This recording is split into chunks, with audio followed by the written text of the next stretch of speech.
अभी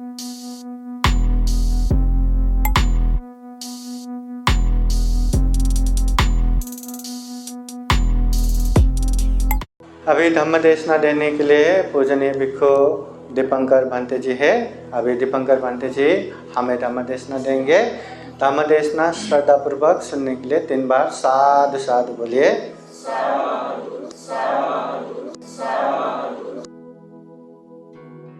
महाकारुणिक तथागत सम्यक संबुद्ध तथागतांचा सद्धम्म, त्या सद्धम्माचा प्रचार प्रसार करणारा पवित्र पूजनीय भिक्खू संघ, महान बोधिसत्व परमपूज्य डॉक्टर बाबासाहेब आंबेडकर यांच्या क्रांतिकारी कार्याला स्मरून आज या ठिकाणी आदरणीय पूज्य भिक्खू डॉक्टर इंदवंसजी महाथेरो, पूजनीय भिक्खू राहुलजी थेरो यांना वंदन करून आज वर्षावासाच्या या पवित्र कालावधीमध्ये आदरणीय भिक्खू डॉक्टर इंदवंसजी महाथेरो यांनी या ठिकाणी धम्मदेशना देण्याची संधी मला या ठिकाणी उपलब्ध करून दिली, त्याबद्दल सुरुवातीला मी त्यांचे आभार व्यक्त करतो। तर आज मी या ठिकाणी धम्मचक्र प्रवर्तन सूत्रामध्ये भगवान बुद्धांनी आर्य अष्टांगिक मार्ग आणि 4 आर्य सत्य हे सांगितलेले आहे, त्यावरती प्रकाश टाकण्याचा मी प्रयत्न करत आहे।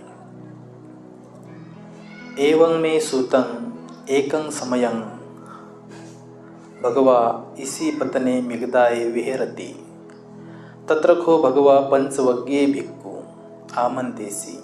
तर सारनाथ या ठिकाणी भगवान बुद्ध ज्या ठिकाणी पंचवर्गीय भिक्षू राहत होते त्या ठिकाणी भगवान बुद्ध गेले आणि त्यांना उद्देशून भगवान बुद्ध त्यांना म्हणाले की भिक्खूंनो, तुम्ही जीवन जगण्याची जी 2 टोकं आहेत तर ते टोकं तुम्ही सोडून द्या आणि जो मध्यम मार्ग आहे त्या मध्यम मार्गाने तुम्ही जा, ह्यातच तुमचं हित आहे। तर भगवान बुद्ध त्यांना म्हणाले की जीवन जगण्याची जी 2 टोकं आहे, योचा एक कामेसु काम सुखल्ली कानुयोगो हिनो गम्मो पोथुज्जिनिको। तर पहिला जीवन जगण्याचा जो टोकाचा मार्ग आहे तो म्हणजे काम सुखामध्ये लोळत राहणे। योचा एक कामेसु काम सुखल्ली कानुयोगो हिनो गम्मो। तर हा हीन आणि ग्राम्य असभ्य माणसांचा असा मार्ग आहे। दुसरा मार्ग म्हणजेच स्वतःच्या शरीराला त्रास देणे। ते दोन्ही मार्ग तुम्ही सोडून द्या आणि मध्यम मार्गाने तुम्ही वाटचाल करा। तर कुठला मध्यम मार्ग आहे, कोणता मध्यम मार्ग आहे? भगवान बुद्धांनी सांगितलं अयमेव अर्यो अठांगिको मग्गो। हाच तो मध्यम मार्ग आहे। सम्मा दिठ्ठी, सम्मा संकप्पो, सम्मा वाचा, सम्मा कम्मंतो, सम्मा आजीवो, सम्मा वायामो, सम्मा सती, सम्मा समाधी। तर हा मध्यम मार्ग आहे। सम्यक दृष्टी, की आपल्या दृष्टी ही सम्यक असली पाहिजे, योग्य उचित असली पाहिजे। प्रत्येक गोष्टीला कारण आहे, परंतु मिथ्या संकल्पनांवरती आपण विश्वास ठेवता कामा नये। त्याचप्रमाणे सम्यक वाचा, आपण चांगलं बोललं पाहिजे, मधुर बोललं पाहिजे आणि महत्त्वाचं बोललं पाहिजे। त्याचप्रमाणे सम्यक संकल्प, चांगला संकल्प आपण केला पाहिजे।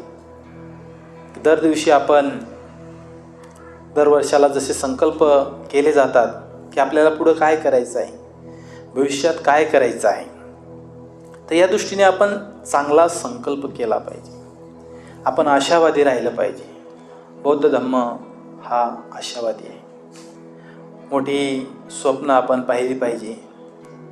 Shoot at the moon, if you fail you will landed among the stars. मोठी स्वप्न पहा. चंद्रावरती नेम धरा, जर का तुमचा नेम हुकला तर तुम्ही ताऱ्यामध्ये सुद्धा पडाल. कमीत कमी ते सुद्धा आपलं यशच आहे. म्हणून मोठी स्वप्न पाहणं, आशादायी राहणं हे फार महत्त्वाचं आहे. त्याचप्रमाणे सम्यक कर्मांत, योग्य उचित असे कर्म आपण केले पाहिजे की जे काम करत असताना कोणाचंही अहित होणार नाही, याचा विचार आपण करून ते काम आपण केलं पाहिजे. सम्मा आजीव, सम्यक आजीविका. प्रत्येकाला घरगृहस्थी चालवण्यासाठी आजीविका ही करावी लागते. आजीविका वेगवेगळ्या प्रकारच्या आहेत, काही योग्य आहेत, काही अयोग्य आहेत. म्हणून आपण सम्यक आजीविका ही केली पाहिजे. कोणी चुकीचा व्यापार करत असेल, विषयाचा व्यापार करत असेल, शस्त्रांचा व्यापार करत असेल, कोणी अशा पद्धतीने व्यापार करत असेल तर ही सम्यक आजीविका होऊ शकत नाही. जी आजीविका केल्याने आपली उपजीविका भागते आणि इतरांचं सुद्धा भलं होतं, ती आजीविका योग्य आहे. त्याचप्रमाणे सम्यक व्यायाम. आपल्या चित्ताला आपण सवय लावली पाहिजे. चांगल्या गोष्टींचा निरंतर आपण अभ्यास केला पाहिजे, चित्ताचा व्यायाम. आणि ज्या अनुचित गोष्टी आहे, वाईट गोष्टी आहे, चुकीच्या सवयी आहे, त्या हळूहळू आपण मनातून काढून टाकल्या पाहिजे, त्या बंदच केल्या पाहिजे. अशा प्रकारचा योग्य व्यायाम आपण केला पाहिजे. सम्मा सती, नेहमी आपण जागृत अवस्थेमध्ये राहिलं पाहिजे. आणि सम्मा समाधी, सम्यक समाधी. आपल्या चित्ताला आपण एकाग्र करण्यासाठी जे काही ध्यान साधना विपश्यना सांगितलेली आहे, ही बुद्धांची शिकवण आहे. त्या मार्गाने जर आपण गेलो तर निश्चितपणे जीवनाचा जो काही सर्वोच्च जे काही आपल्याला मिळवायचं आहे, निब्बानं परमं सुखं, तर हा एकमेव मार्ग आहे. आणि तो आर्य अष्टांगिक मार्गामधूनच जातो. जो आर्य अष्टांगिक मार्गातून जाणार नाही त्याला निर्वाणपद मिळणं हे अशक्यच आहे. हा एकमेव मार्ग आहे, आर्यो अष्टांगिको मग्गो. आणि या मार्गाचं आपण आचरण करून निर्वाणपद हे आपल्याला मिळू शकतं. पुढे भगवान बुद्ध सांगतात, 4 आर्य सत्य हे धम्मचक्र प्रवर्तन सुद्धा सांगितलेले आहे. इदं खोपन भिक्कवे दुःख आर्य सत्यं, की हे भिक्षुंनो, दुःख हे एक आर्य सत्य आहे, हे तुम्ही जाणा. मग काय दुःख आहे? जातीपी दुःखा, जन्म होणे दुःखदायक आहे. जरापी दुःखा, म्हातारपण हे दुःखदायक आहे. व्याधीपी दुःखो, आजारी पडणे दुःखदायक आहे. मरणंपी दुःखम, मृत्युगतीला जाणे दुःखदायक आहे.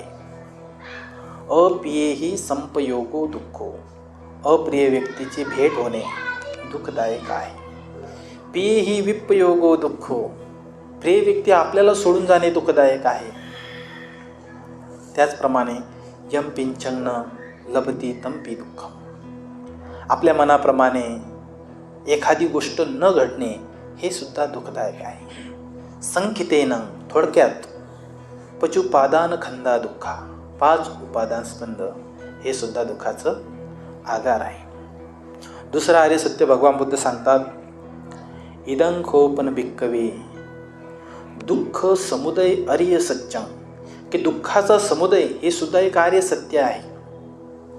मग दुःखाचा समुदय काय आहे? याय तन्ना पुनर्भविका, ही जी तृष्णा आहे ही पुन्हा पुन्हा जन्म घेणारी आहे.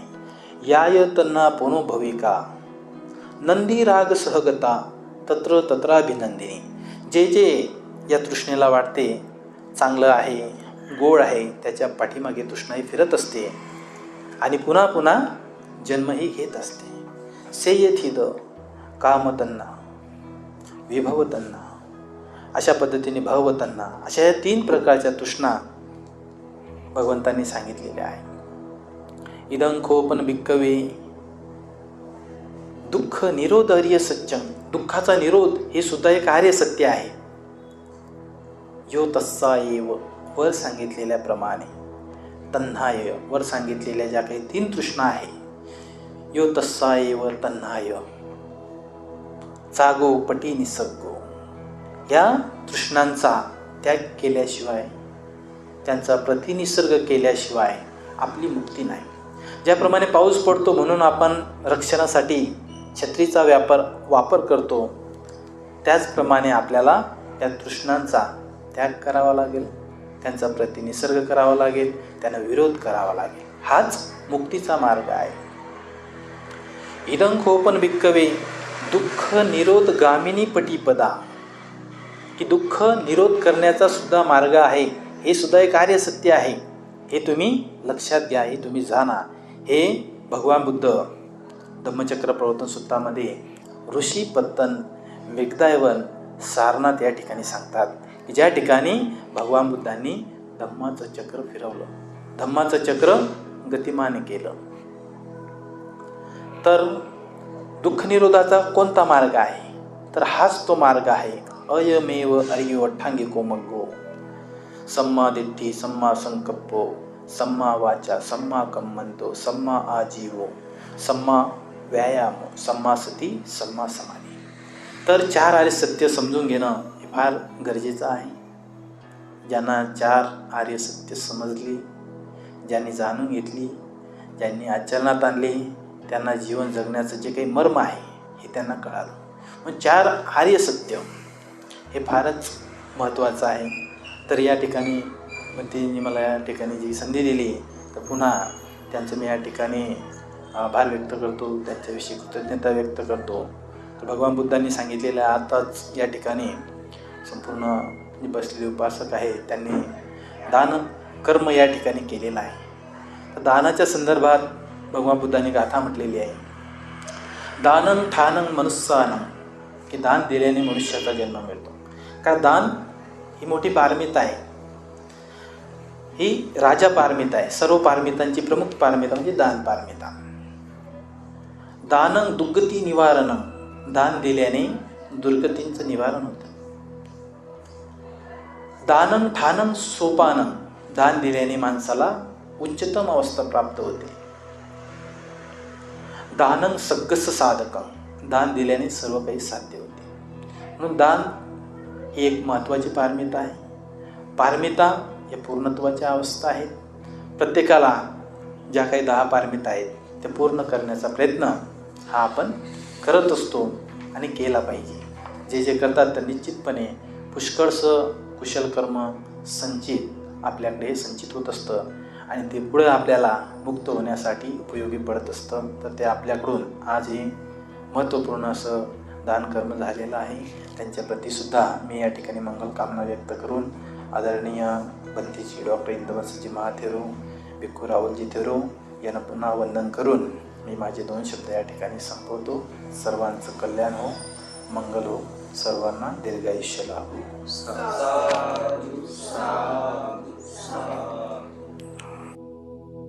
साधु साधु साधु. भिक्खु दीपंकर ने तथागत बुद्ध का पहला उपदेश धम्मचक्र प्रवर्तन में आए हुए 4 आर्य सत्य और आर्य अष्टांगिक मार्ग के विषय में सरल भाषा में आप लोगों को उपदेश दिया.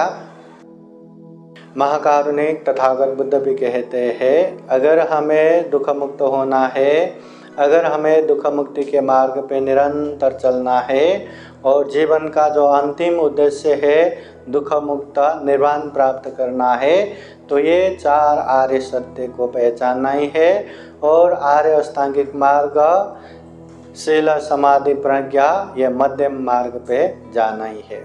जब तक हम दुनिया में क्या क्या दुख है, जीवन में क्या क्या दुख है, इसको नहीं पहचानेंगे तब तक दुख मुक्ति का मार्ग नहीं ढूंढेंगे. जब दुख पहचानेंगे तो दुख का कारण तृष्णा भी पहचानेंगे. जब दुख का कारण तृष्णा पहचानेंगे तो तृष्णा मुक्त निर्वाण भी पहचानेंगे. जब निर्वाण पहचानेंगे तो निर्वाण पहुंचने का मार्ग आर्य अष्टांगिक मार्ग शील समाधि प्रज्ञा मार्ग भी पहचानेंगे. और पहचान के अच्छे से अभ्यास करते हुए आगे बढ़ा तो हम भी संपूर्ण दुखों से मुक्त, संपूर्ण तृष्णाओं से मुक्त, विमुक्ति सुख निर्वाण भी प्राप्त कर सकते हैं. तो हमें सभी दुखों से मुक्त निर्वाण को प्राप्त करना है. तो हमें भी ये 4 आर्य सत्य और आर्य अष्टांगिक मार्ग को पहचानते हुए अभ्यास करना चाहिए, पालन करना चाहिए। ये तथागत बुद्ध का सबसे पहला उपदेश है। तो ये उपदेश देने वाले पूजनीय भिक्षु दीपंकर को खूब खूब साधुवाद। अभी उनको दान देने के लिए सामने आइए।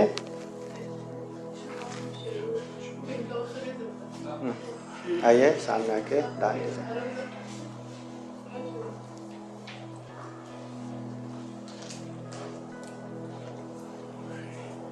साधु साधु साधु।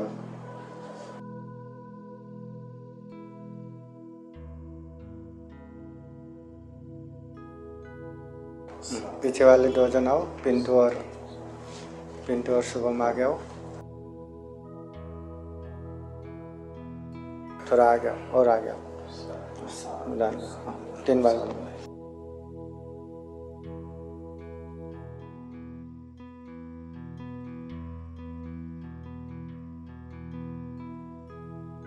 बंटे जी को हम भी दान देंगे। बंटे जी।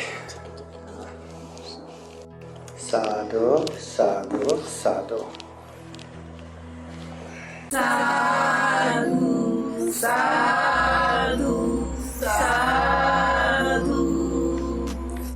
बुद्धं नमामि, बुद्ध को नमन करता हूँ। धम्मं नमामि, धम्म को नमन करता हूँ। संघं नमामि, संघ को नमन करता हूँ।